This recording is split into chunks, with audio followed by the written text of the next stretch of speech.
Знаете ли, че името на местността, която в наши дни е известна най-вече като Орлови скали край град Ардино, е Картал кая или Гузгун кая? В превод от местен турски диалект на български език това означава Гарванов камък.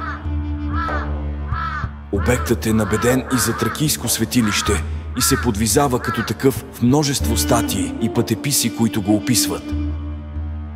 Истината е, че мястото никога не е било обект на реално археологическо проучване. В близост до скалата с трапецовидни ниши е имало древна тракийска крепост, чийто градеж се е свлякал. По инерция и без доказателства, благодарение на близостта на двата обекта, Гарвановият камък е обявен за тракийско светилище, макар че трапецовидните ниши са сечени с кремъчни и каменни инструменти, ползвани главно през каменно-медната епоха, много преди траките да населят Родопа планина.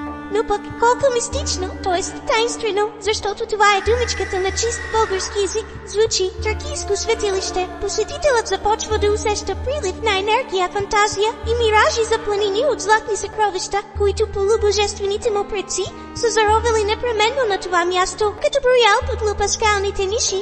Някой си Мишо случайно съзрял върху орловите скали, ръка държаща факел, а наляво от него се откроявало удовлетворено волево лице, немогъщата фигура на млад мъж с брада, ореол и вдълбан шестоъгълник на корема. Това изображение било и съвписан в бедрото на десния му крак образ на млад мъж с мрачно изражение на лицето. Според проучванията на Мишо, това е тайната емблема на орфизма, умишлено деформирана след приемането на християнството. Местните легенди пък разказват, че под скалите имало и подземна река и змей, който върдел съкровище. Споменава се и някакво кълбо с 104 ръба, което можело да говори. Извинете ни, нещо се размечтахме, а Гарвановият камък си остава непроучен археологически.